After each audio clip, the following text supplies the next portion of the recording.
I'll be specific to me. There's like, I want a work-life balance. I don't want to be at work like 10 hours, 12 hours a day.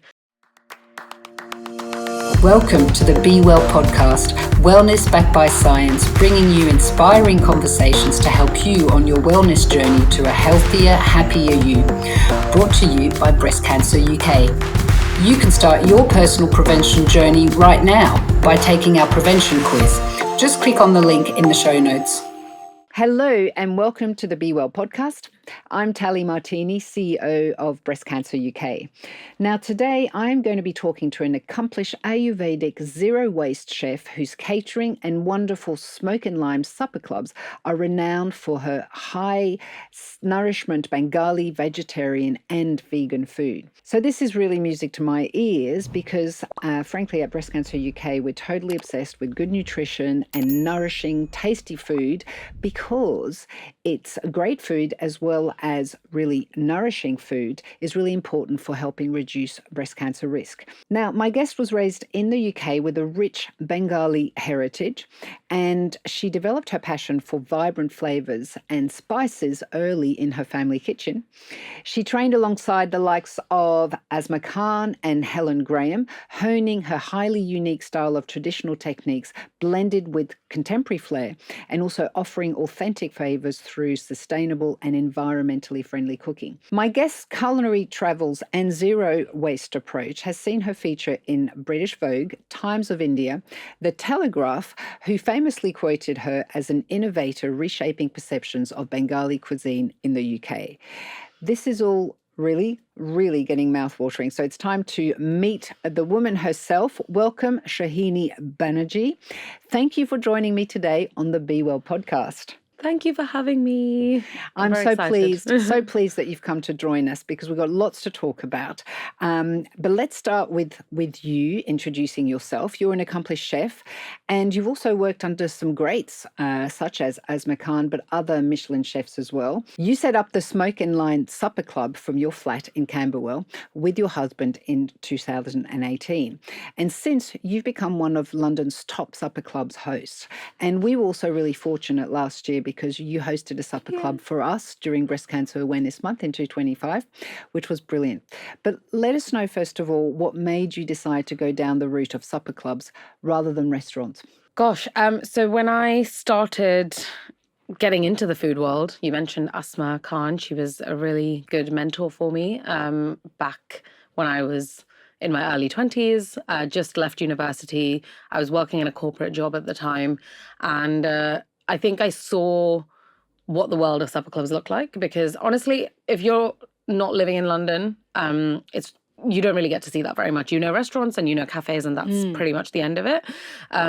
My exposure to seeing someone run a supper club, albeit in a restaurant setting, obviously she also started at home, but is now one of the biggest restaurants in London.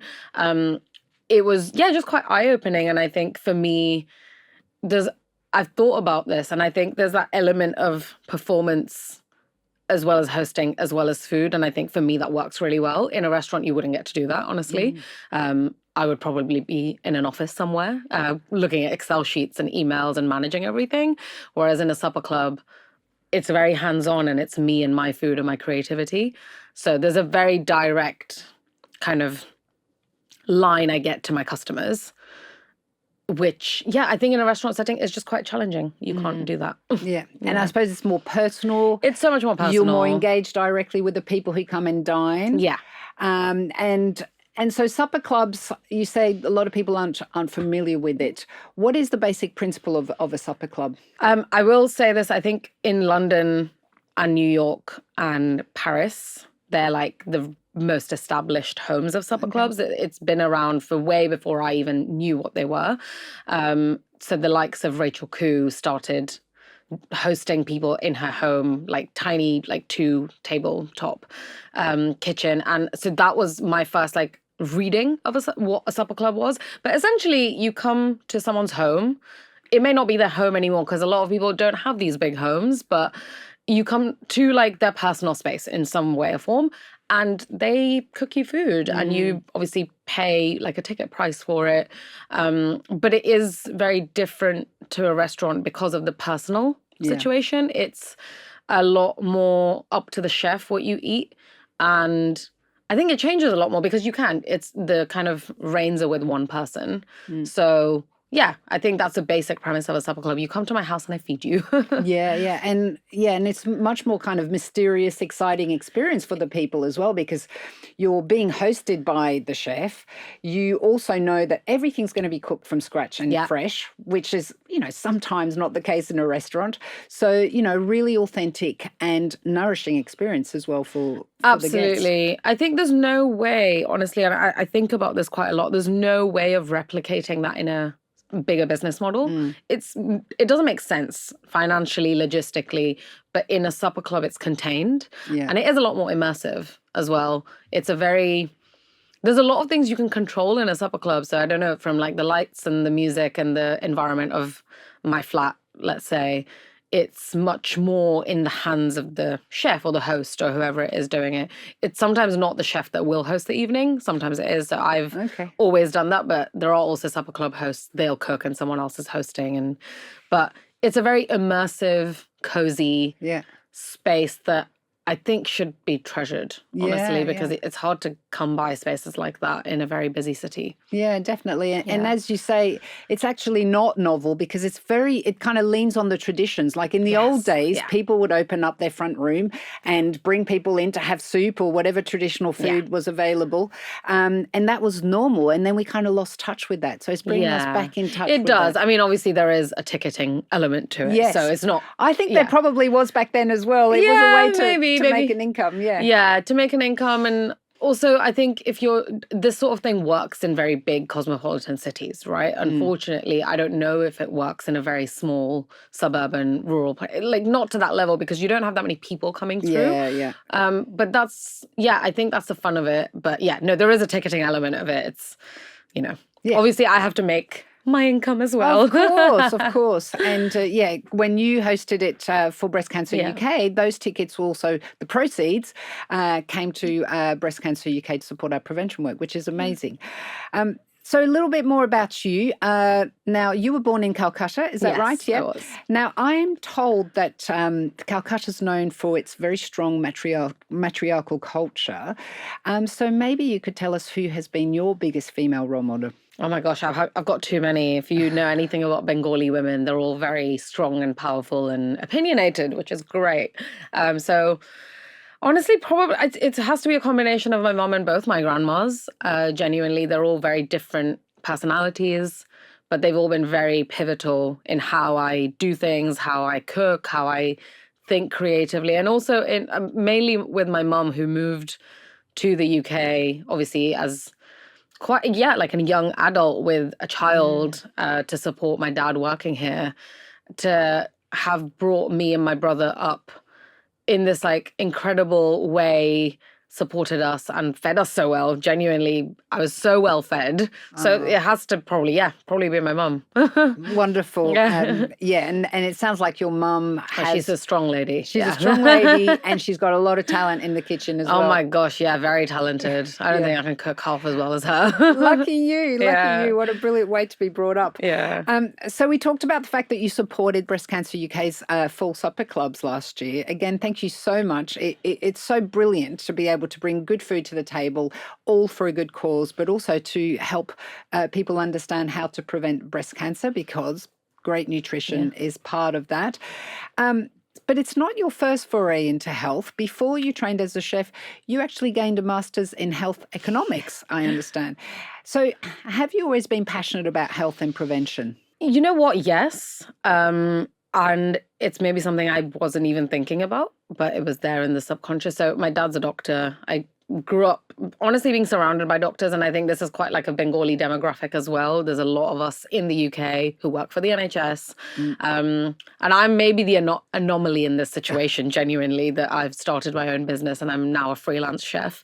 But I think it was maybe always in the background. I really actually I went to LSE to do my health economics degree, and I really enjoyed my degree. And actually, when I graduated from my master's, I really wanted to go into global nutrition. Right. Unfortunately, there was no jobs for me at the time, and it just so happened that my path didn't cross in that way. But I'm kind of really grateful that my journey brings me back to it every now and then, especially if you come to a supper club, we talk about this a lot, of just the art of eating well and feeding yourself and feeding people around you. And the fact that I think, especially, if you are in a busy city or working a lot, I feel like it goes in the background a lot for people. And I find that a bit sad. And I think the most common conversation I've always had is, I don't have time. Yeah. But then you have time for so many other things. So I think it's something that we just don't prioritize as much, which it makes me a little bit sad. But I like to believe that even from my master's, maybe it was in the background for me, because it's something I have been very passionate about and wanted to. Yeah, I really did want to work in some form of global nutrition and well-being. Yeah. So it's brought me around. So to what extent does your interest in health really inform your approach to food? So how you prepare and share your food? Gosh, so much. But I think it's very subconscious for me. It's not like, I don't think I create my menus thinking, oh, I have to make healthy food. Yeah. I think it's the way I've eaten and been around foods since I was a baby informs that decision, like at the back of my head somehow. So it's all very fresh food. It's cooked by hands, and it's good for you because it's very balanced. Yeah. Genuinely, we're not eating one type of thing every day of the week. Lots of variety. So much variety. And I think it's just how I grew up eating. And so that's informed my choices and how I cook and how I create. And now I concentrate on it a bit more. But yeah, I think when I'm doing a menu or writing something for someone, it's not like, oh, I have to make it healthy. I think by default, it will be healthy because of how I cook and how I think of food. And a lot of actually what home Bengali cuisine is, it's just, I think we tend to forget that when we eat out so much. Yeah, and it's really interesting. We were talking beforehand about the difference between, say, traditional British cuisine and Bengali cuisine. And you just mentioned, how diverse the food is and how much you've got, different ingredients you have. And that's something we talk a lot about as well with breast cancer prevention, that, we need to have lots of variety, lots of different colours. But that's not something that I suppose traditionally in the UK we're used to. We're used to having everything kind of piled on one plate, but it's pretty basic. And maybe a bit beige. There's a confidence, there's a confidence thing around how to have variety in your dishes, and for it to become intuitive. So how can people start to move towards having this more intuitive sense? Because as you say, you weren't directly thinking, well, I'm going to make sure there's healthy food, but you have this intuition that you need that variety. How can you translate that into an everyday kitchen? I do think some of it, I was saying to you that I think it's practice. So, we practice going to the gym and walking and doing our 10,000 steps and lots of things. And, I'm sure you practice things at work. This is like that. It's feeding yourself. I think it's the thing I was saying of prioritizing in a very busy lifestyle. As people, I think, that doesn't make most people money, right? And it's not capitalist. So therefore, everyone's managed to move us away from nourishing ourselves in a way that's not buying a ready-made salad or whatever. So I think that intuition goes the minute you start doing those things. So of course it's easy and you can probably afford it. Most people can, if they live in London at least. But it does take away that intuition of that muscle memory of practicing putting a meal together and checking what's in your fridge and checking what's in this, even if it's a supermarket or market near you, of feeling your food, looking at your food, and you probably will understand that it's good for you. It's just, I don't think none of us are exercising those muscles. No. Well, actually, I am because I'm doing it all the time. But even within my friend circle or family, you forget to exercise those muscles, and it becomes yes, I'll go to the gym for an hour, and yes, I'll walk for an hour, but I'm only going to cook for 10 minutes because I don't have time. So somehow, I really do think you have to put the good stuff in your body for then to have the outcome in whatever way, prevention or, looking after yourself and making yourself fit. But I think, don't get me wrong, there's a lot of unhealthy Bengali food as well. We know how to eat luxury food. Yeah? Oh, yeah, we eat a lot of fried food too. Okay. But I wouldn't, it's not day-to-day eating. It's definitely for one day of the week on a weekend day or a luxury, it's not what you're having morning and afternoon and evening. So I think there is a part of that where there is unhealthy food, and of course you should have your treats and whatnot, but should it be like every day? Probably not. And I think as Bengali, I'm being quite specific because I'm Bengali. I don't want to speak for like the whole of India because it's so big and there's so many cuisines in India itself. But with Bengali food, I think the home diet has always been really diverse. And that comes from where we are placed in the world, like geographically, weather-wise. Access to ingredients. Access to ingredients. And also, actually, a lot of Bengali cuisine, we'll come to this, I'm sure, talking about like zero waste and maximizing what you can get with your food. But it comes from our really like dark colonial past of having famines and being able to make food out of nothing. Wow. I think it's really ingrained in our cuisine, and I work a lot with that. So I try and tell people about that it's not like everything's a luxury dish. It's just we know what to do with it. Yeah. And if I can even change a few people's perception on that and how you go home and then eat your greens or grains or whatever, then that's great. Yeah, that's incredible, isn't it? Finding flavors where there are none. My gosh. And actually, the other thing that came to mind when you were talking about, this kind of, I've only got 10 minutes to create something.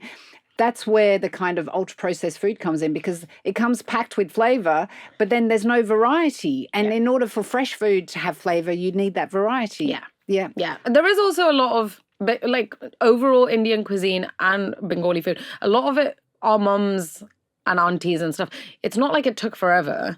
So you don't have to toil in the kitchen for like hours on end. There's actually a really good book out right now, and I will say this, by Anjula Devi. It's called 15-Minute Indian. Fantastic. Because actually that's what most of us cook like at home. Yes. You're not spending 2 hours slow cooking something on a weeknight. It's just not what we grew up with.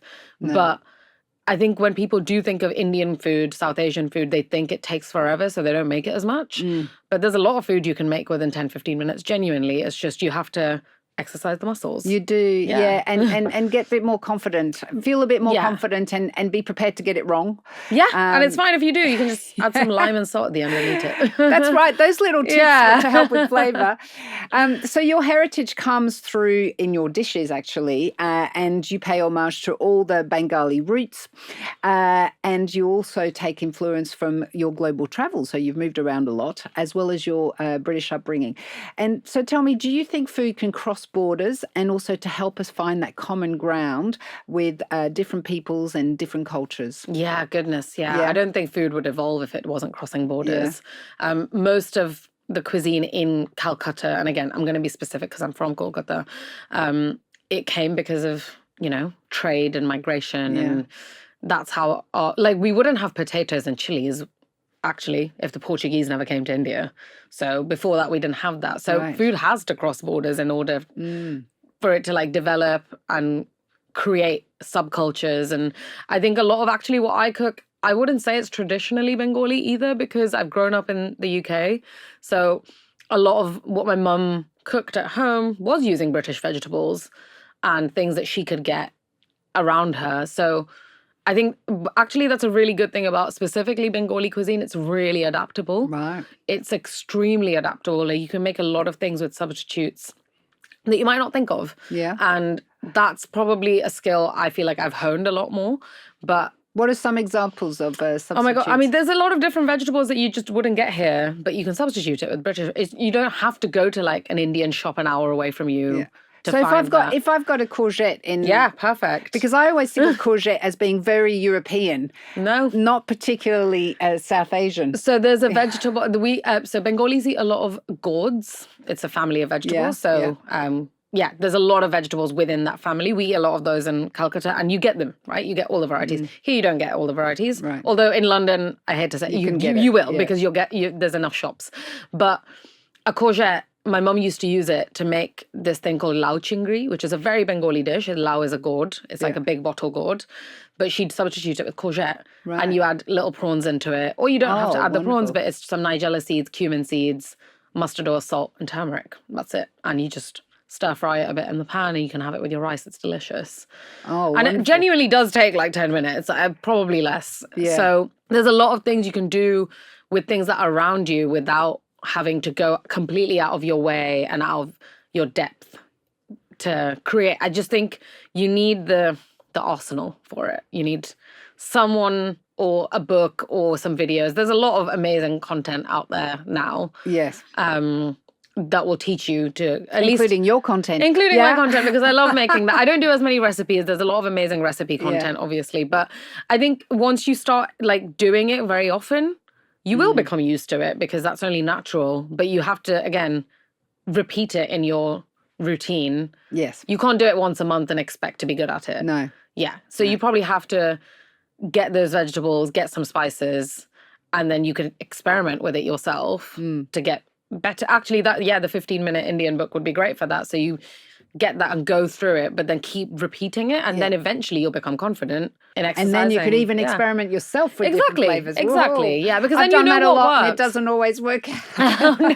Add some lime. It works. Lime, yes, that's really good. Add some lime tip. at the end. So what is it about your home style cooking? Because that's what it is essentially that you offer, that brings a unique kind of comfort that puts people at ease. So in your supper club environment, as well as, you know, in your home and your cooking in general. I think there's a lot for the home environment to be said. Like I believe if I wasn't a chef, maybe I'd be an interior designer. I really love doing up my own space. So there's a lot of Bengali art. I have this like very expanding bookshelf, and I really, you know, do up the space in order for someone to feel very welcome. There's a really comfortable sofa. And then I think, to be honest, with my food, it's the approachability of like the vegetables and the things that I'm using, but it's exciting because a lot of people may not have eaten those flavors put together. Yeah. So it's probably a combination of, even for Indian diaspora, like Bengali cuisine is not that like crazy popular, even in India, because we're not very good at marketing our people. Yeah. Bengalis are not. They're not entrepreneurs, let's put it in that. Like, there's a lot more now, but traditionally we're not entrepreneurial. Right. As much. We're creative, so we think of the ideas, but then someone else will probably execute those ideas. We're not promoting it. Somebody else got to do it. Yeah, exactly. And I think that came with our, you know, history of being like aristocrats and like more focused on the education side of things. But we're very good at all the ideas, and I think people do really get surprised when they come to the supper club. Like, there's not a lot of Bengali cuisine even in London. There's some pockets of it, but the home style, non-luxury Bengali food that I'm making in a luxurious way, I think is quite different. And I mean, I'm not making, there's a lot of traditional Bengali dishes. I'm like, again, you won't be surprised. Like, there's a really good goat curry that we make, and really good like fried rice and like pulaus and all these things, but I'm not making that. Right. I'm making the things that you make with like leftover leaves and burnt garlic and lentils. So it's a level of comfort, but then maybe things they haven't tried. But also it sounds like it might be a bit more affordable. I don't know. See, I think with London, I mean, I'm going to have to be very honest here. My supper clubs, I wouldn't say they're like cheap, because obviously it's my labor, my time, all my experience going into it. But I think in general, if you're booking to eat a lot of food, yeah, it is affordable, because you are paying like 60, 65 pounds, which is what I charge. But you're actually getting, I think, compared to a restaurant, you will get a lot more. Like, I think also you can get Yeah. second helpings. That's the comfort of a supper club. So I wouldn't. bottomless plates. And, and probably a whole cooking lesson as you come into the supper club, because I'll just be telling you how to make all the dishes. Yeah. So I think the thing is, living in London, and because I'm freelance, I have to charge a certain amount, because I also have to look after myself, and it's my job at the end of the day. But I have also had students that have come through my doors that have said they can't really afford whatever, and I've just been like, that's fine, just come, because I at the end of the day, I'm a feeder. I think I will say that, because it's how I've been brought up. I wouldn't ever turn anyone away if it's beyond their financial means. But in saying that, there's also, I mean, again, you will know this because you run this incredible charitable organization and research facility, but a lot of corporate companies, you know, push that button they'll have the means, but they don't want to pay for the experience. So they want to bargain with someone like me, because I am a young female chef of they want color. to extract all the good. That has happened, and I think I've had to burn my fingers in order to be careful. Yeah. Because I am a giver. Like, I'll be like, yes, and ultimately for me, I want to expand this thing of Bengali cuisine and want people to experience it. But Yeah. There's a And lot of ways. I suppose the state of the London kind of restaurant scene is an interesting conversation. I was going to ask you, is the dinner table a really good place to start important conversations? I mean, I suppose in a supper club kind of scenario, it's quite easy to elicit these great conversations. Is it a good conversation? Oh my gosh, it's the reason I wanted to do supper clubs. Like me and my husband both, like we do it together. He's also a full-time doctor, but he does this with me, and it's people can have really unfiltered conversations. Oh yeah, it's amazing. It's really good. It's why we love doing it, because I do like events 4-5 times a month, and you get completely different people coming through, and it's so good to hear. Just really good conversation. Yeah. And I'm actually very proud of this. A lot of people don't go on their phones during the supper club, and I love that. Oh, brilliant. That's a sign that people are having a great time. Yeah, people forget about their phones, and they're just chatting away. And I think, like I'm saying with supper clubs, it's quite rare in London to do that, because there are lots of supper clubs in the city, actually. So I think if there's any way you can experience supper clubs, you should do it in London. But it's a very unfiltered zone, and you're not being monitored. And I think especially when you get past a certain age, it's really hard to obviously make new friends, right? Yes. Because we're all in our bubbles of friendships, including me. And I think supper clubs are a really good way to expand that, actually, and meet new people who do lots of different things. So it's like a bit of a social club without all the icky stuff you get from some of these apps. Yeah. It just, you come, you eat, and then you get to meet a bunch of new people most of the time, which is really nice. I've done so many networking events as well. Wow. Especially for like female entrepreneurs, and it's really lovely. Even when I'm not doing that, if it's just a normal supper club where the tickets are advertised, so many people will come and they'll go away with like finding out that someone lives near them, and they'll hang out another time, and it's really nice. I like facilitating that. I'm not involved in it, but I like facilitating. What a positive thing you're doing. It's really lovely. Through food, through the art of food and nourishment, but so much more comes out of it. So much more. We've had people who've come and they've like been quite new to London, and they've ended up with like friends in London and like tips and how to like find a rental place. So it's really nice. It's good. Like, I get to hear the conversations, and I love it. Oh, how brilliant. Yeah. And you mentioned to me a little earlier on about, how tough the restaurant scene is in London, and what specifically about it is so tough. Oh my gosh, that would be a whole podcast, I feel.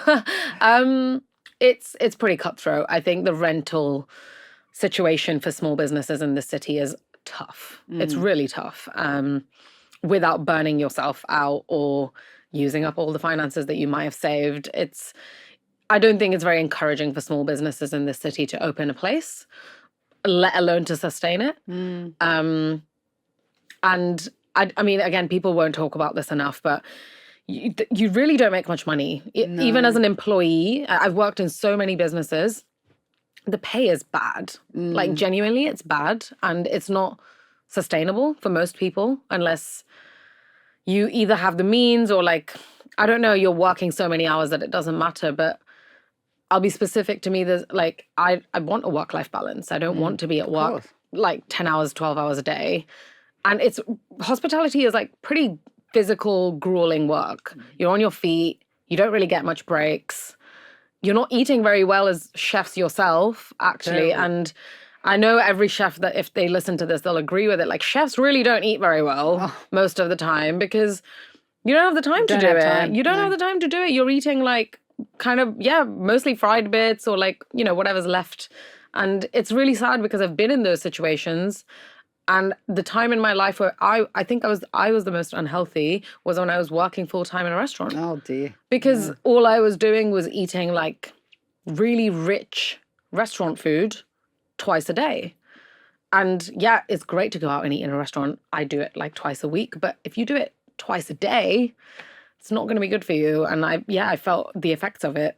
Yeah, I can quite imagine. Quickly. So it's a hard industry to work in. I think people don't give it enough credit. I think especially as a diner, like before you complain ever, you should look at the people that are like working behind the scenes. And it just won't occur to people because they'll see a busy restaurant and they think, everybody's doing really well. Everyone's doing well, they're making money. And in reality, it's probably not the case. And they're probably making their ends meet and they're living in the city, of course. But you'd be surprised at the conditions of a lot of places that people go to work in. And yeah, actually, there are obviously good businesses, and a lot of them tend to be female owned. I don't know what to say about that. Yeah, where brilliant. they do look after, work hours. And I mean, you mentioned I worked with Helen at some point, and Yes. she's amazing for that. She was an incredible head chef to work under, because it was a very calm environment and people's needs were looked after. And when I had something that I needed to go home for, that was okay. Wow. But that doesn't happen very often. No, that's not very typical There's of some, restaurants, is it? there's some incredible chefs, female, that will do that in the city. But it's a pretty cutthroat industry, and it's kind of sad that it is that way, but it is. And I think I'm quite privileged that I have been doing what I do for the last 8 years now. And my experience, but also having a really supportive partner who can, chip in if need be. I think it's a privilege, because not everyone will have that. They'll be by themselves, and ultimately you probably have to get a job to pay rent. Yeah. No, that's key, isn't it? I mean, your husband was with you when you set up your supper club. Yeah. We've been together for a long time, and again, it's a support that you may not have, and I think I'm very open in addressing that. If there are, I don't know, 1 or 2 months where my business isn't going that well, I have that support. And now I have, the backing to make things run. And my supper clubs do get booked out, and that's great. But there were times where that was not the case. Yeah. So it's really tough to actually go through that. And I think when people are setting up there's a lot of supper clubs being set up now. I don't think people are considering some of these things to be is it financially viable for me to do this as my full-time work? Because it takes a lot. Yeah. And I suppose a very creative idea. You're a great cook. Your food's terrific. But making it turn over. But really, after hearing your story about the state of the restaurant industry, I think the moral of the story is more people should be going to supper clubs. Yeah, more people should be going to supper clubs. Yeah, because the experience is so brilliant. I mean, enough people go to restaurants in this city. Most restaurants are always very busy, and that's great. But I think, I've again worked in restaurants. You don't get paid very well, genuinely. And I know in the grand scheme of the UK, this is a general theme. Again, my husband's a doctor, so it's not like they're getting paid very well either. So it's, you have to reality check yourself. And I think really think quite critically when you want to do something like this. And again, I'm very blessed that I've kind of hustled my way through it. Well, with multiple jobs. Hard work and juggling jobs. So, you make it sound simple, but I don't think it's been simple. There's been times I've had 4 jobs. To make supper clubs work. And I've done it. And it's fine. And I've made it work for myself. But it doesn't mean that it's easy. No, it doesn't sound it. Now let's talk about the pastime of Adda. Is that how it's pronounced? Adda. Yeah, so 2 Ds. That's what Calcutta is specifically known we're very for. good at it. And it's very interesting because there's no real English translation. Maybe can you explain to us what Adda is in your own words so that we can get a sense in the UK so what it Adda means? is the act of sitting and conversing about anything and everything, but without an agenda. There's no agenda to this. People do this a lot. It's free-flowing. Free-flowing conversation. Yeah. Sometimes can get into heated debates. Bengalis love debates. We're very good at it. So, but it's very common in people's houses to just do this. I grew up, literally every morning we would just sit and chat, and it's nice. It's something I like doing with supper clubs, obviously. It's a very natural environment to set that up. Wonderful. Where you encourage people to chat. And it can be about politics and global affairs and cinema and music or whatever. But I think, Bengalis are naturally very good at this. It's a pastime that we have in Kolkata. So it's like a recognized pastime. Yeah. It's part of the culture. You hang out with your friends. Yeah, how brilliant. And you don't have to do an activity. I think that's probably the main differentiator. It's not... So a lot of times I've just stayed in Kolkata for 2 months. So I spend my winters there now. You meet your friends...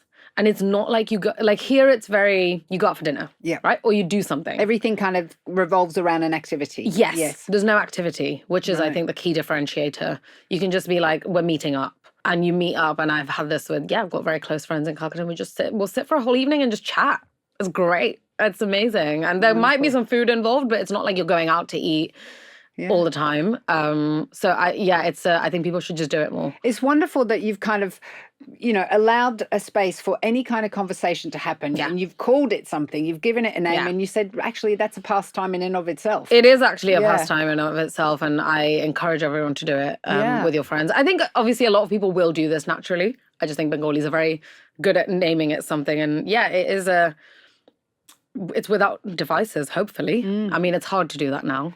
And, what we're very interested in talking about women's health. And have you found that women's health issues can be hard to broach in some of those circles? And what about food? Can that be used as a tool to break down this kind of, cultural barrier sometimes if it does come up? In supper clubs, I think people do talk about it quite often. And it's great because, I have an open kitchen, so I'm kind of on the periphery of the conversations. But I think in the supper club setting, food facilitates all conversation, I really think. It breaks down a bit of a barrier that people may not even know that was there. Like if you just have, let's say even in this room that we're in, if we had like 6 people here and you wanted them to chat, it might be slightly difficult. There'll be small talk, but you present them with a bit of food, tell them to eat with their hands. Yeah. Some of those barriers fall down and you'd probably be having conversations that you may not have had. Yeah. So I think, it definitely facilitates.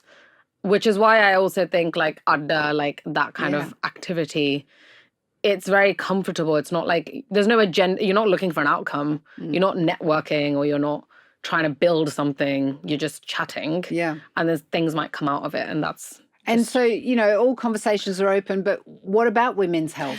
It does come across a lot. Again, like I'm saying, a lot of my friends are doctors. Yes. So a lot of them will frequent my events and then, these conversations do come up a lot. And I think especially with women's health and how a lot of the diet culture in the UK specifically, and I'm saying this as an avid YouTube watcher myself, so I come across a lot of these videos, it's so central to men's health.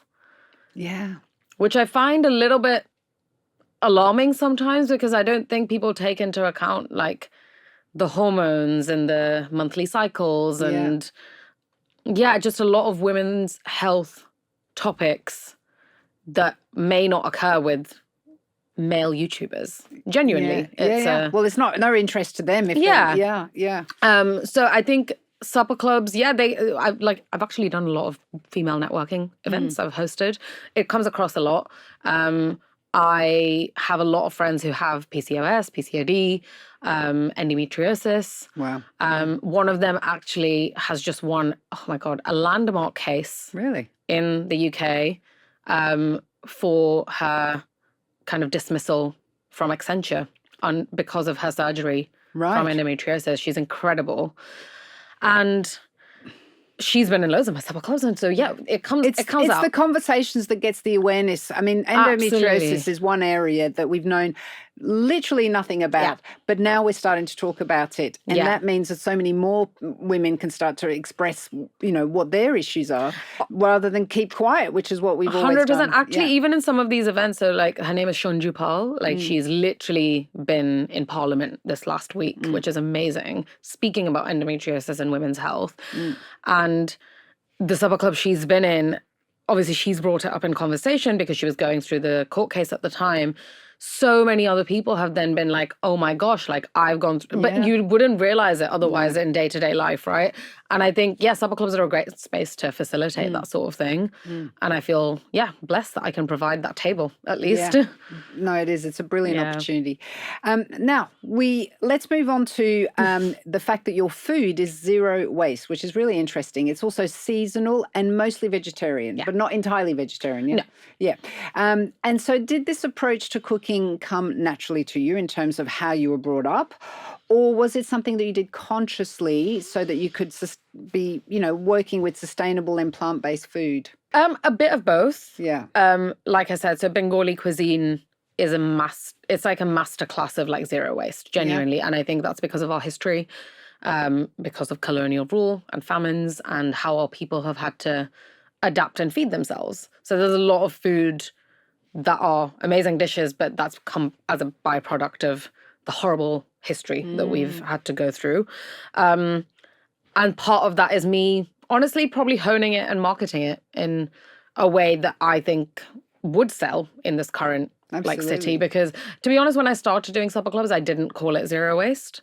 it was just my food. But then I think it was a conversation with a friend who was like, well, this is how you're cooking anyway.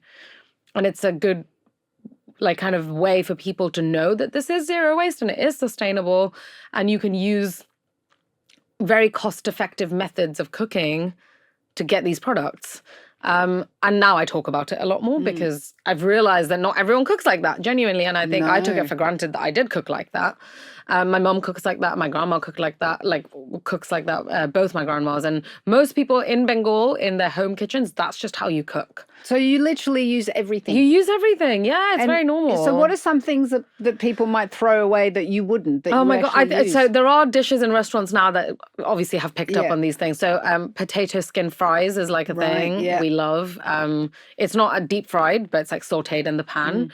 And so you never throw your potato peels away. Same with pumpkin peels. Same thing. You can like fry them up, like kind of stir fry them.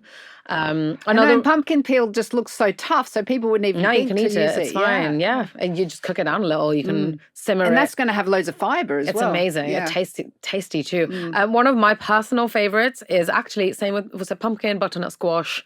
You use the middle bit, so all the bit that you would generally scoop out, like the seeds and the pulp. Really, you use that? Oh, we use that, and it's the tastiest bit of the pumpkin, I'm going to tell. But think about it. You're buying pumpkin seeds from the shop. Yes. It's the same thing. I know. It's ridiculous, isn't it? You we have look at it and go, oh, no, we can't eat that. Yeah, you can absolutely eat it. So we would just, so whatever dish we're cooking pumpkin with, you would just chop up the middle bit and put it in anyway, and it cooks down. You can eat it. But one of my favorites is, so my grandma used to make this. It's just that middle bit. So she'd collect it. Let's say if we've had a couple of we have much smaller pumpkins in India. Generally, they're like this big. So you collect the middle bits and then you turn it into a pakora. Oh, right. So you like batter it with some chickpea flour and some green chilies, and you just kind of pan fry it a little bit, and it's so tasty because it's naturally very sweet, and then it's nutty because of the seeds, and it's very good for you. So that's a big favorite of mine. But we have a lot of dishes with peels and seeds and ends of things that you just wouldn't really chuck away. No, but there's so much nutrition in there, and it won't occur to people that is, the skin, the seeds, everything. It's full of the extra bit of nutrition that you need. Yeah. So so Bengal is, I think, one of the only places that does this, apart from Kerala cuisine as well. We eat every single part of the banana plant, like every single part. Right. Apart from the leaves, you eat on the leaves, so that's nice. But from the stem to the middle of the stem to the banana flour to the banana peels, there's a banana dish. Peel. Excellent, delicious. So, but we eat a lot of raw banana peel. Yes. So you would boil it, and then you paste it down. Okay. With some garlic, with some mustard oil, with some nigella seeds. Oh, it's one of my favorite things. I'm like drooling. Wow. About it. It's so good. But here, it is harder to buy raw bananas. The banana varieties are obviously different. You can actually do it with supermarket bananas. Just the peels are delicious. Really? You stir fry them. So I've put it in a dish that I did last year. It was a rice dish. And you basically chop through all the banana peels into little strips. So it looks like fries, like little shoestring fries. And then you just pan fry it. And I put a little bit of garlic, bit of chili, and then I topped my rice with it. No one could tell it was banana peel. Everyone was like, oh my God, what are these fries? Does it have a slight sweet flavour? Not really. No. Like, not the peel. Okay. So it's more like plantain almost? Yeah, flavor? It's the same sort of skin. Yeah, yeah. The skin, honestly, it doesn't have that much flavour, but it's got a really good texture. Yes. So when you chop it down, obviously you chop it kind of along the grain, almost how you would chop a piece of meat. And then you stir fry it. It's tasty. Obviously, wash it before you do this. Yeah, I imagine. But I mean, there you go. That is so much waste. I eat a lot of bananas, and I have never kept the skins. A lot of fibre. Yeah, but you could also do the thing of like simmering them down, so you lose that kind of tanniny flavour, and then you paste it in a blender with some raw garlic, some green chilies. Delicious. You can toss some spaghetti through it. I'm sure it'd be tasty. I'm definitely going to try that. Yeah, you should try it. It all goes back to that confidence and that creativity and willingness to try something different, thinking differently when you're in the kitchen. I do think that is something. But I'm like, the kind of base of it comes down to not allocating enough brain time for that. Yeah, you do. If you're not allocating the brain time, and I don't know, we're all guilty of this, to be honest, scrolling on reels, you're probably not going to be thinking creatively, and therefore You'll only cook things that you immediately see that day on social media, perhaps.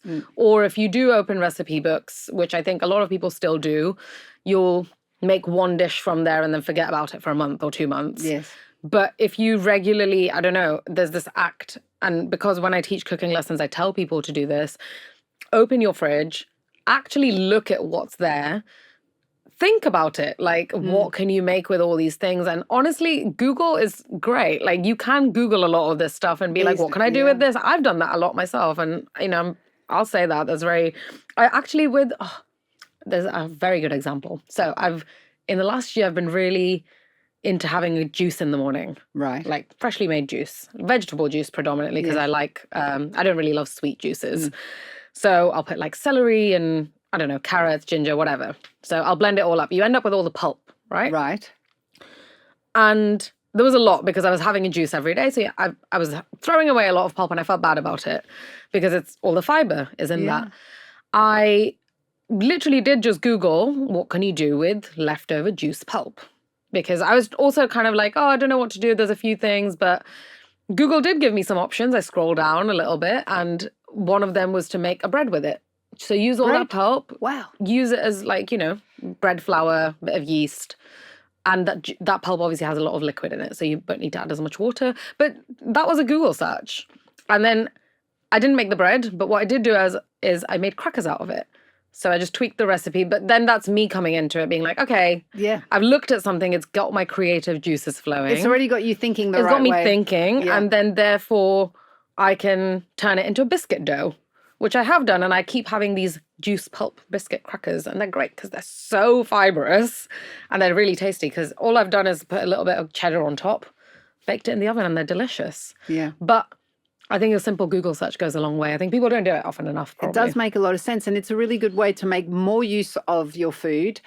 Ultimately, you'll save money because you're creating more food. I made loads of biscuits for myself rather than all filling up a bin bag full of waste that could be edible. Yeah. It's a fantastic tip. And again, I keep going back to this idea that it's that, as you say, getting that muscle memory, getting that confidence and really getting to know because so much food is, I think we've been, particularly in the UK, for example, we've been brought up on food to be very suspicious of food, to always worry about how food might be a problem if you don't eat it the right way. So we tend to be very quick to discard food before actually looking at it and thinking, no, we can eat all of it, I mean, I'm going to give you a very hilarious example of this. So, there's so much suspicion about reheating rice. Oh, don't talk to me about it. But Asians, we're very, that's how we eat. No Asian is going to cook. And I'm generalizing here, but like South Asian, East Asian, you're not just going to cook rice and eat it all in one day. It's just not what we do. There's so many dishes that we have with leftover rice. And people sometimes don't just think about it. They'll be like, it's like 2 days old. It's been in my fridge. I'll just tip this whole box in the bin, right? But there's there's literally cultures that cook with like fermented rice. Yes. We have a dish called panta bhat, which someone in Australia, by the way, has won MasterChef with that. It was in the final. Sorry, I don't know. Yeah. So, and it was a fermented rice dish because that's what we do with leftover when they didn't have fridges back in the day. If you had rice from work with that bacteria. Exactly. Or you can use it in a dough of some sort. Like we have literally dosas and idlis like all over southern India with fermented rice and lentils. Or fried rice or congee. There's so many options. But yeah, rice it irks me a little because so many times people are like, oh my God, what do you do with reheated rice? I'm like, turn it into fried rice. It's okay. It'll be so the source suspicious. Of so much waste in this country. People throwing out the rice because they cooked it yesterday. Or pasta. Or whatever. If you have boiled pasta, you can do so many things with these things. It's just... And I think with food and the suspicion around it, honestly, you can tell when food is off. Yeah. I think people, again, it's like one of those things. We don't trust our instinct anymore. You need to trust your instinct. If it's smelling off and looking off, fine, throw it away. But most of the time, people will just look at something and be like, oh, it's like a day and a bit old. Don't want it. Or don't know what to do with it. Yeah. Where you can, say if you have a boiled pasta that you've done it the night before and you've got it in the fridge, look up another recipe and just make a pasta soup out of it. Do something instead of. I think we are very. I've seen this as well. We're very good at just chucking things away. Yeah, even cooking too much and then You not get being bored of bothered it. with the leftovers. You get bored of it. Even with South Asians, like I think this is a really good tip from my mom. So I eat a lot of dal and rice. That's my regular diet throughout the week, pretty love much. dal, yeah. It's different types of dal and different types of rice. With dal, and this is like cost effective and very good for if you don't have the time during the week, you boil your dal on a Sunday. Keep it boiled. Don't do anything with it. Keep it ready to go. Every day you can add some different spices to it and you can have a different meal every day. It's not, and that will take you 5 minutes, maybe not even that. And my mum was very good at this. Like say we had a dal from, I don't know, Monday. And, you know, maybe it's Thursday and we don't want to eat the same flavor again, which is very natural for us. You don't want to eat the same food all the time. She would put that in the wok and slice some onions up and fry them on the side and just add that in. So it's like zhuzhing it up and making it more exciting. Because I don't think anyone really wants to batch cook and eat for the whole week. I feel like people have told us that that's what we should do and everyone's doing it, but it's really boring. It is really boring and it takes a long time. I've done a bit of batch cooking and I think you're absolutely right. If you can repurpose the dishes that you've already made, and often you can do it, but again, it's that confidence and a little bit of, a little bit of creativity rather than going, no, I'm chucking it away and I'm just going to get something else. Yeah, and then, well, you might end up getting takeaway in that instance. And I think a lot of repurposing can be done. And yeah, I do have to credit my mum for this. Like she was so good at doing this when I grew up that you just like, even like with it, let's say like a really basic chicken curry or something you have at home, you can zhuzh it up with some different vegetables like 2 days later. Yeah. Or put it in the oven with puff pastry on it and some chicken pie. So yeah, there's things you can think about it. But you have to think about it. You have to dedicate some time to thinking about what you're putting in your body.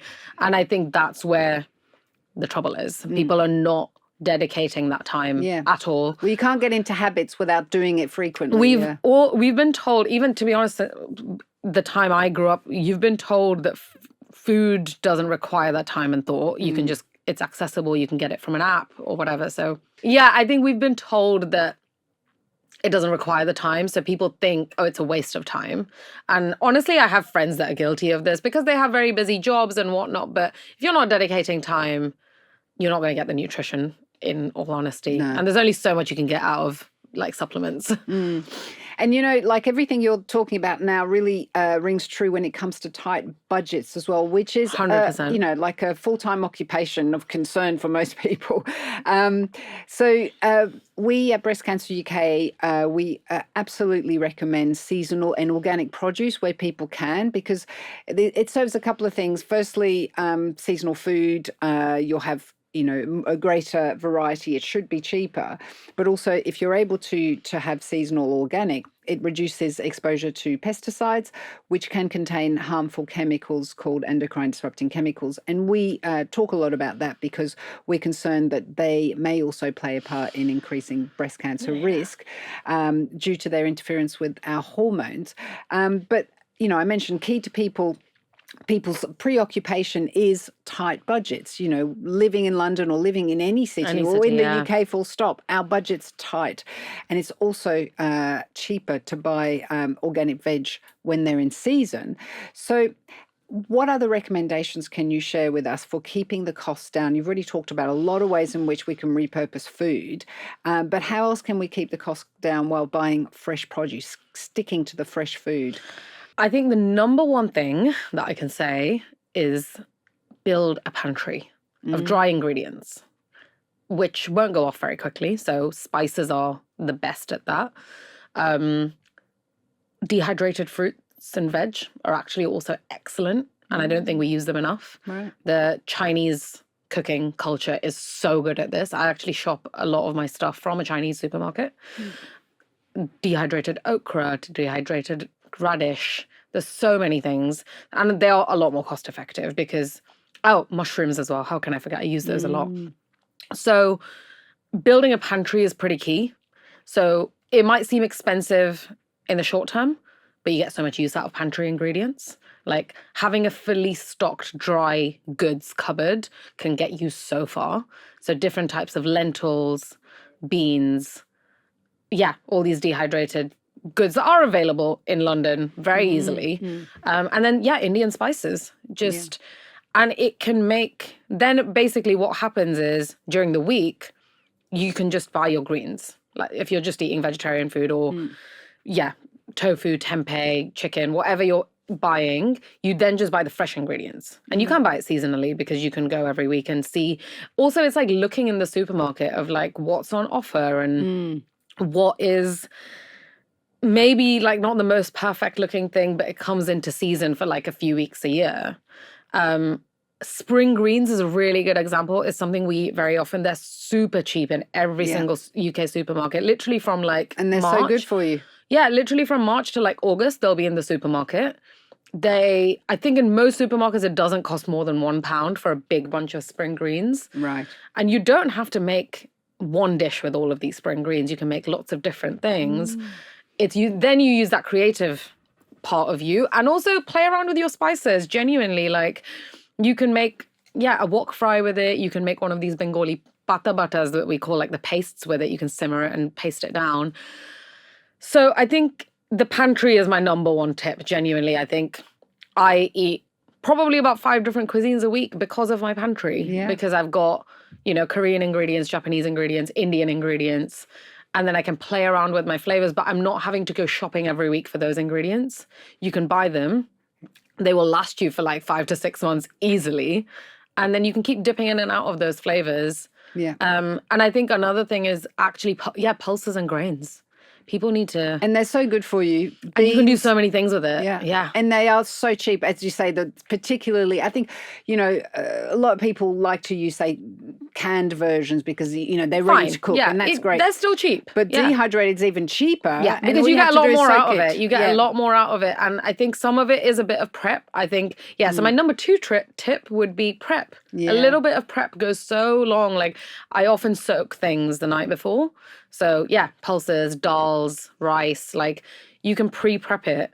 Yeah. And then when you cook it, it doesn't take much time at all. And I think, I think just being a bit open with how you shop and not getting the same staples all the time. I do think in the UK, we're quite, like supermarkets are a bit boring, honestly, and they have the same produce here all year round. And I think that is a big differentiator of like living in a country where the produce is fresh. Yeah. I mean, it's the market's demanded that we always have the same food all year round. Yeah. It's like Coke, isn't it? Coke's always the same. It's not seasonal. Yeah, it is interesting. So, I mean, again, because I've just stayed in India for 2 months, so cauliflower is really seasonal in India. It's a winter vegetable. Whereas you find it all the time here. Yeah, and I think, when my mum moved here, she found it like such a novelty. She was like, oh my God, I can have cauliflower all year round. That's amazing. But I think, again, if you're buying a cauliflower, there's so many things you can do with it. And actually, another thing I would encourage is if you buy a vegetable or a meat or a fish, whatever it is, don't use that one thing to make one dish. Like, use parts of it. Yeah. Because I think sometimes, even for the example of a cauliflower, you get a cauliflower, you'll be like, okay, you know what, I'll roast it. But then you have to eat roast cauliflower for like 4 days. You might not want to do that. So I think it's a way we cook at home is you kind of take a bit of that vegetable and you mix it with something else and then you have another half of it for another day. Yeah. So it's keeping food exciting and giving yourself a little bit of... And having more meals, more than one meal. More than one meal, also more than one dish. We were talking about this a little bit of... Yeah. Not everything needs to be one pan. I feel like we've fallen into this like trap as, maybe it's all the content that I also see, but or just everything has to be one dish or one pan. And actually that's not how in South Asians don't eat that way. No. East Asians also don't really. It seems to be very way. Northern European to just have everything on your dish, but most other we don't places eat that not, way. Yeah. And actually it's much easier to cook lots of little things because you're not bulk cooking as well. So like, typically my weeknight meals is, a dal, a rice, some vegetable stir fry, something steamed, and then maybe I eat a lot of fish, so maybe a fish dish. Right. But then that way you're not say if I've made 6-7 pieces of fish, I'm not using all of the thing that I've made up in one day. I'll have it for a few days and so it's nice to dip, and also it's more exciting. I don't know, it's a nicer way to eat. Even with like Korean food, like you have the banchan or like, there's a lot, like, I mean, tapas is actually a good European example of that. it Like, is. you want lots of different things and you keep it exciting. And I think people think it takes a lot more time to do this than it genuinely That's the does. thing, yeah. And I suppose you've just given away a few tips, like when you're actually cooking, for one thing, prepare, don't use the whole ingredients. Yeah. But there's something else that's interesting that you've said, and that's that you've joked that your homemade chutney jars make up most of your home decor. So They do. is that another way to think about Condiments kind of homemade are food? Is condiments, yeah. Condiments are your best friend. I say this to everyone. Half my fridge is full of condiments. Condiments are great because they're like flavor bombs and you can use them in so many different ways. And it's a really good way to add excitement to all your meals. Like, I'm a big condiment person, but that can be chutneys, achars, pickles. I just have a massive batch of pickled cucumber for this week. Wow. So yeah, I think it's. And do you think about condiments every time you look at your ingredients? The possibility for condiments. Yeah, absolutely. And again, we live in a world where you can, especially in London, you can have access to condiments from everywhere in the world. Experiment with some of those. Like, also read the ingredients for what you're buying. Like, I think that's something I've naturally like kind of trained myself to do. I'll turn the jar around and I'll read the ingredients. If it's mostly water and like oil, I would recommend maybe you don't buy that. But a lot of like smaller batch like condiments that with smaller businesses that they make, they're really good stuff. And like, I've just bought one recently that's like been a tofu chili oil. It's delicious. Tofu chili oil. Yeah, and actually it's like predominantly protein because it's got a lot of tofu in it. So you can just add a dollop of that to like your rice and, I don't know, some vegetables that you've made, and it'll be really tasty and it'll be nutritious. So I think condiments are really good. People are, again, a bit scared of condiments sometimes. A lot of my friends as well, they'll say like, oh, I don't know what to do with this condiment, so therefore I don't buy it. Yeah. But I don't think you have to know what to do with it. You can taste it and add it to something. Try it out. Like, the easiest thing is probably add it to some eggs and you've got a good meal just there. But you're really pushing the envelope, because most of us have been brought up on tomato sauce, daddy sauce, and that's about it. Maybe Worcestershire, and that's as experimental as we get. I think London is a bit different with that. With like, people do, obviously it's such a global city. Like, people will buy things and they have the access to the shops. But yeah, you really can. I think a shelf in your fridge should be condiments. That's all I'm going to say, because then you can dip in and out of it and just make lots of exciting things. Yeah, pickles are great as well. Like kimchi and pickles and all making your own. Do you think it's worth making your own, or buying them ready-made is fine? So I make them, but I'm a chef talking about this. So this is part of my job as well. I think you can make a lot of things easier than you think. But if you really are like initially struggling, I would buy some. Again, read the ingredients, and you probably have a lot of those ingredients at home, and then you can make your own. So for example, if you buy a tub of pickled veg. Let's say pickled cabbage. That's really common in like UK supermarkets. You get pickled red cabbage. Read the ingredients. It's vinegar, sugar, and salt, right? So you can make your own liquid, and a cabbage is really cheap to buy. You can slice up your own cabbage, and the next time you can make it yourself. So I think if you're really stuck for where to go from the beginning, buy something, look at the ingredients, maybe look up a recipe, and then you can probably make it. Like, a lot of the stuff is much cheaper to make yourself than to buy. Cabbage is so cheap to buy. So cheap to buy. Making your own would be quite cheap. So even like pickled cucumbers, it's the same thing. Like, or like carrots or whatever vegetables. Like, I love doing pickled radishes because I really like radish. So, but I think if you're really, really stuck, I would say buy something, maybe look at it. If you're really strapped for time, I think there's enough options in this country for you to buy like canned or jarred goods, but read the ingredients, because sometimes it's deceptive. Yeah. Sometimes it's just I mean, I'm not going to be the first person that's saying this, but if you don't understand half the ingredients on your thing that you're eating, you probably shouldn't be eating it. Yes, well, there is this golden rule, isn't it? I can't remember what the number is, but first of all, if there's too many ingredients, or if you don't even know what they are and you couldn't find them in your cupboard, then don't do it. If you naturally don't have those ingredients in your cupboard, you probably shouldn't really be eating it regularly, at least. Like, I think it's a thing to be said of just like reading what's on the packet. And actually, I did this recently I bought some hot cross buns. Just I think they were on offer, so I bought them, and then I actually didn't feel like eating them because I turned it around and there was actually, I don't even think there was flour in it. So I don't know what it was. There was like 35 ingredients in these hot cross buns, and I was like, what actually a are bit put you off. feeding yourself? Yeah, because and also you won't get full because it's all chemicals. Yes. It probably won't go off for like 6 months. There's You'll something be wrong with it. addicted to the flavor, so you'll want to eat more. So it's kind of sad. And again, this is not, I love crisps. So I am addicted. Yes. I do eat a lot of crisps generally, but it's not like the main part of my diet. So I think actually, because we were talking about cost and zero waste and diets in the UK, it is a very sad state of affairs currently because what's most affordable is all the ultra processed food. Yeah. It is. It's what's It is affordable. sad, Like yeah. if you go into any shop, it's cheaper to buy 2 packs of biscuits or like a massive tray of cupcakes Chocolate.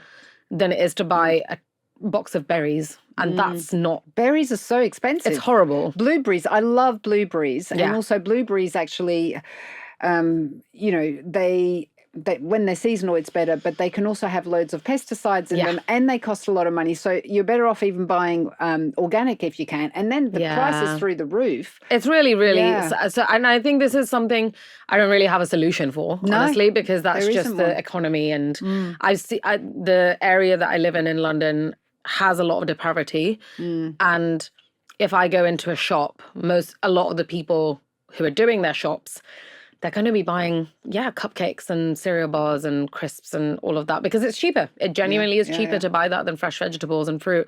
And that's really, it's just a shocking... It's like a push and pull because on the one hand, you've got the whole kind of industry and the economy pushing these products on people because of affordability. But on the other hand, you've got the health system trying to encourage people and organisations such as ours as well, trying to lobby for policy change so that people are able to access better food. Yeah, and at they can't, price, a lot of but it's people not can't. happening. The two are not so not the people converging. I'll be, that may be listening to this or I'll be chatting to, like in my day-to-day life, they probably can't afford to buy the organic and they can't afford to pay the higher price points, but a lot of people really can't in the UK, and that's what's really sad because so India has a massive, obviously, problem with like income disparity, right? With like the rich and the poor. There's really wealthy people and there's very, very poor people. However, because the produce is fresh, it's very affordable to just buy rice and some grains and some basic vegetables. Whereas here, that's not really the case. No. And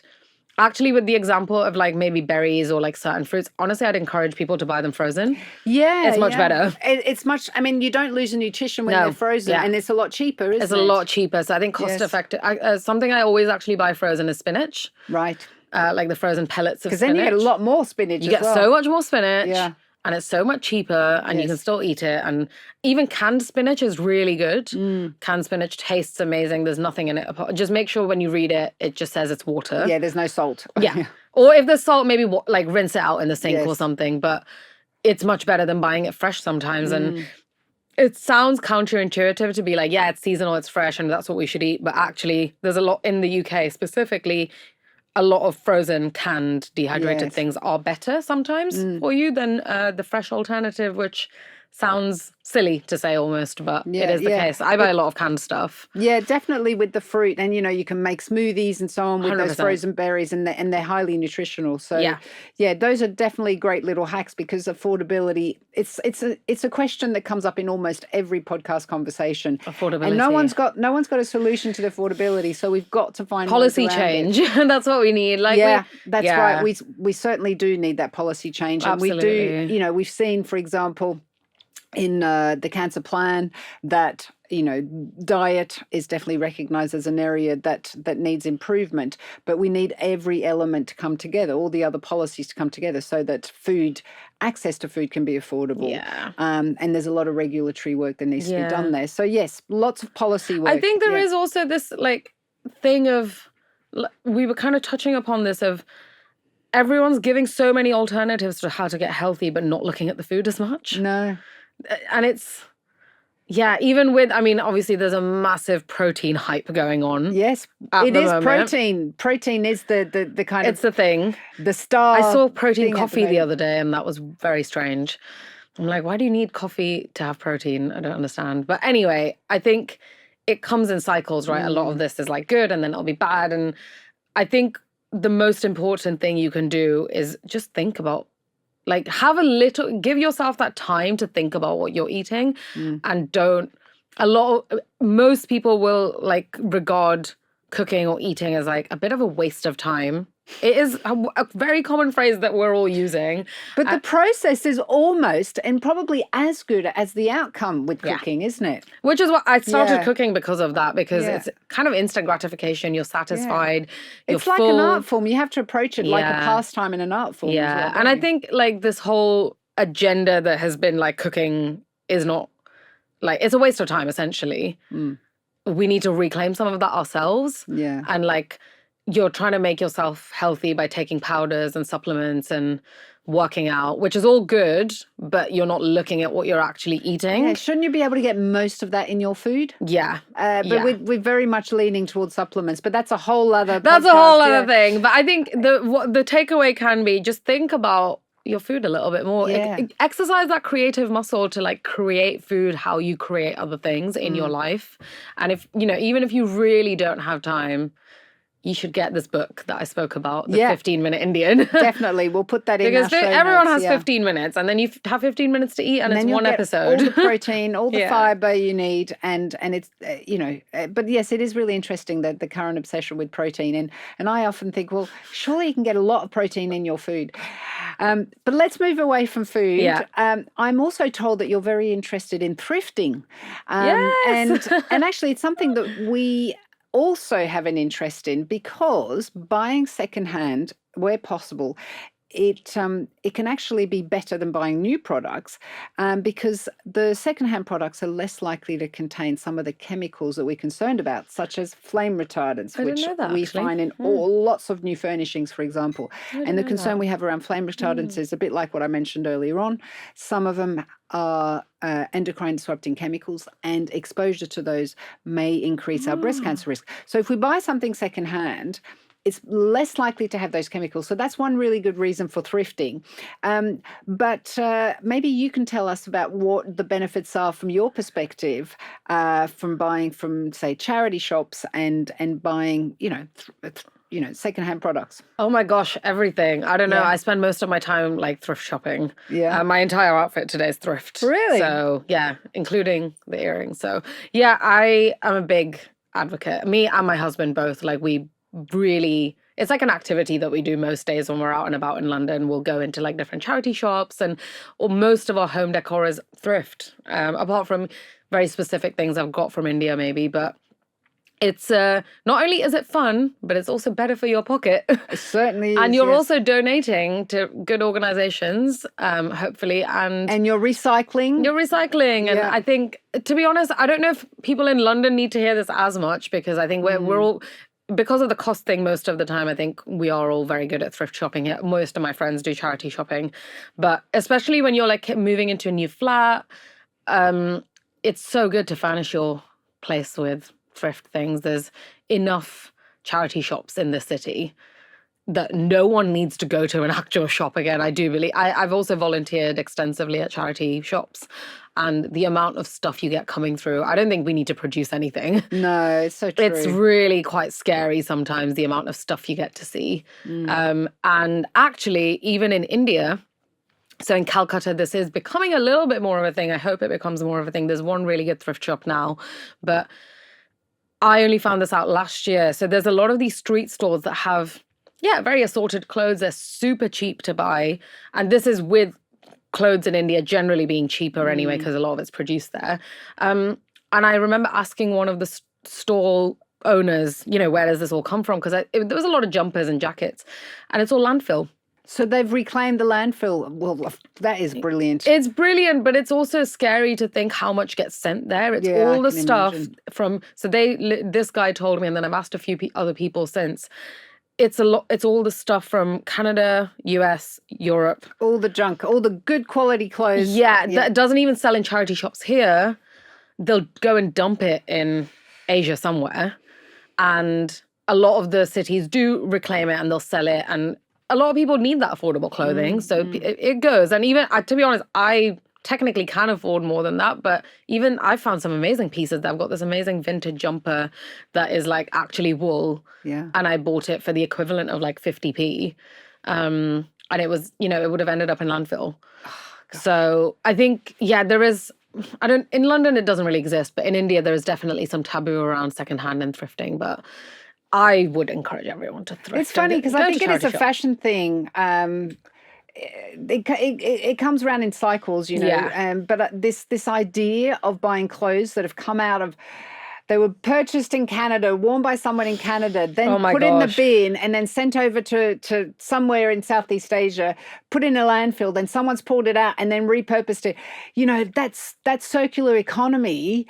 You know, if we could just do that within a smaller footprint Yeah. and then stop producing To be so many honest, new I think the clothes. main issue is the amount of production that happens. Yeah, Like, it's I mean, huge. like I said, there are videos out there for this, but the amount of landfill that's currently there, I don't think people need to produce clothes bear ever thinking. again Yeah. for that to sustain us for We apparently are such a waste society, aren't yeah, we? but I love thrifting. I think everyone should thrift in London. You have truly zero waste from your food Yeah. to your clothing. Definitely What to an the clothing. example. All my clothing is Yeah. I really actually in the UK definitely I don't go to retail shops honestly. No. Well, you don't need to. You got beautiful clothes. I know my Yeah. wardrobe's actually great, but I don't. In India, I will go to certain brands and places to buy things from, but in the UK, I don't shop high street at all. I haven't for years now because I really don't see the point for buying anything like that you wear out, or even like even pajama sets and stuff. But yeah, I think it's great. There's enough charity. There's literally charity shops like every corner of London. So I'm sure you can like get into it if you're not already into it. Oh, definitely. And it is once you get into it, it's really, you just have to be a little bit more patient because things you might have it's an activity. It's an activity. Yeah. You need to spend a bit of time looking and you do have to enjoy shopping a little bit. I actually do have all my supper club crockery is from charity shops. Yeah.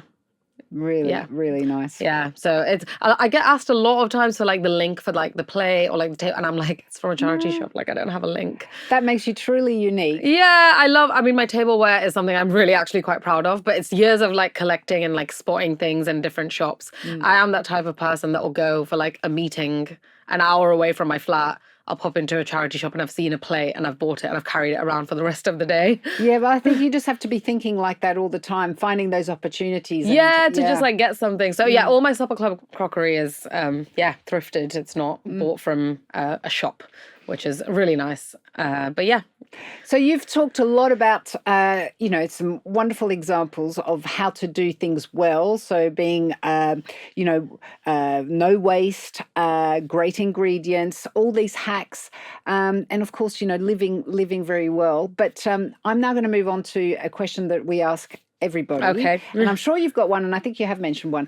And that is, what is your biggest guilty pleasure? Oh gosh, yeah, I've probably got a couple. I think eating potato products. You mentioned loving crisps. Yeah. So eating potato products is definitely a guilty pleasure. But I don't know. I think because I don't do it often enough, I don't feel guilty when I do it. Like if I'm eating a pack of crisps like once every couple of weeks, like it's fine. I think the more we beat ourselves up about doing these things, it's kind of... That's right. You've got to allow yourself a little bit within reason. Within reason. Don't eat a moderation, massive pack of crisps every day if you can. No. Not avoid. What else is a guilty pleasure? I'm trying to think.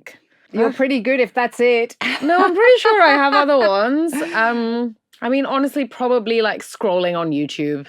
Yeah. Yeah. I try and do it less on Instagram, more on YouTube because I like long form content a lot.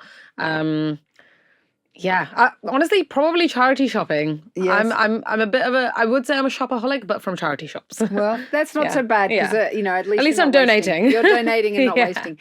Now, you mentioned a book several times. And so our listeners are always keen to hear what personal recommendations you might have for a book, podcast, film that's really inspired you to live well and be well. I have to come to the film last. I need to think about that a bit more. A book, recently it would be 15-Minute Indian by Angela Devi. I think it's a great way of like actually showing off our realistic food that we cook at home to the masses. I'm going to go out and get that today. It's great. And then another book I personally really love is A Family Meal by Farhan Adria, who ran the best restaurant in the world. It's a slightly older book, so you probably will have to get a secondhand version of it. Fantastic for like just inspiring you how to cook in different ways, and also the way the book is formatted is really great. Do we want a reading book as well? Yes. It doesn't have to be about food. I recently just read Daughters of Madurai. It's about 3 generations of women in Madurai in South India. Loved that. I thought it was a really, really good read. And what else? TV show? TV what show did that you like say? to watch. Yeah. TV show.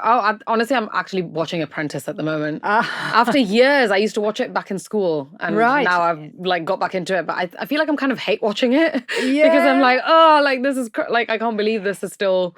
It's very compelling, but you can't stand it. Yeah, it's good reality TV. And I watch a lot of Indian TV shows, honestly. Right. There's a really good one called Kohra at the moment, which means, it's a kind of true crime, slightly detective-y show. It's great. And film, I'm going to have to, I don't know, that might have to be a pending one. I watch a lot of movies, actually. I've just watched an Indian film yesterday. You like Bollywood? I love Bollywood movies. I'm a big Bollywood fangirl. You need a whole Sunday to watch a Bollywood film, don't you? No, some of them are really short now, which is kind of sad. But the one I watched yesterday was really long. It is supposed to be really an immersive experience. It's great. I love Bollywood movies. Yeah. But Indian cinema as a whole. Actually, I would recommend, I'll be very specific to what I'm advocating and the sort of culture. But so Satyajit Ray is an incredible Bengali filmmaker. Has won all the accolades in the world, genuinely. They just had a film festival showcasing some of his movies this weekend. It happens often enough in London, but any of his movies, genuinely, because it's a snapshot of pre- and post-independence India, very politically, socioeconomically driven movies that are also commercial. And they'll be very educational as well. Honestly, they're incredible movies. And one of my favorite movies that he has, like amongst so many, is a movie called Charulata. It's the name of a lady. And it's, about this lady going and taking ownership of her life. And it's a great, I've watched it countless times. But not only is it a great story that kind of transcends time, I would say you can watch it at any decade and it'll make sense for like a woman watching that movie. But it also is very, just appropriately capturing that socioeconomic state of India post-partition independence. And it's, Wow. There's a lot of food in his movies too. Great movies. Loads of great recommendations there. Thank you very much. Now, tell us about your future plans. What's on your bucket list? Something that you really want to achieve? I really would like to work more on like the kind of awareness of health around food and cooking. So this has been really, really great for me because it's something I'm interested in, but I'm also educated in. So it brings that together, which I really like and I appreciate, and I want to do more of that. And at the moment, honestly, supper clubs are ongoing. They're great. I do about 2 to 3 events a month. Brilliant. Summer is always a bit busier. But for me, I think in the next few years, I'm trying to spend a bit more time in India because I really like working there. And I think it's a weird kind of thing because I've grown up here. So I'm like a third culture in all its essence because I'm born in India, but I've grown up here. But then now when I go back to India... One foot in India, one foot in the UK. And I kind of like that. But I think it's funny because a lot of people in India won't see me as like Indian because I haven't grown up there, obviously. But I like working there a lot. And I think if I can bring back even some of these home Bengali cooking methods to the people from the city that I'm from, that is... I love that so much. And I've just done some events there and they went really well.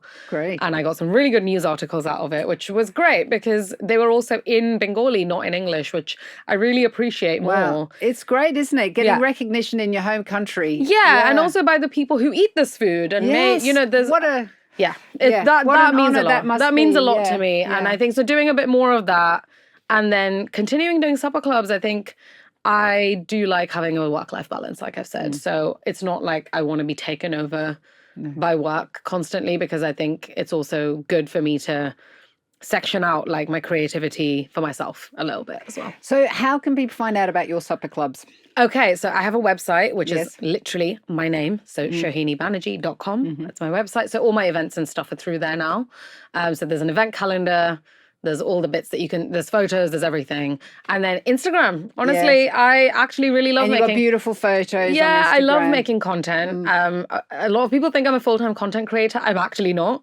It's just I enjoy making content, so I do a lot of videos. And so Instagram is Smoke and Lime, which is my name of my supper club. And I don't know, we were very briefly chatting about this, but hopefully maybe a space at some point in the near future, but not a restaurant, more like a community space. Oh, that I can watch this space, literally. Yeah, I hope so. And especially something that raises awareness for like issues that I believe in and maybe some thrifting on the side. Who knows? Great. Yeah. Thank you so much for Thank you your for time. having It's been me. great conversation. Yeah, I think we could chat for hours. We could. Yeah, no, it's really good. Thank you for having me. We hope you enjoyed this episode of the Be Well podcast, brought to you by Breast Cancer UK, a prevention charity supporting people to build healthy, lifelong habits and reduce their risk of developing breast cancer. You can start your personal prevention journey right now by taking our prevention quiz. Just click on the link in the show notes.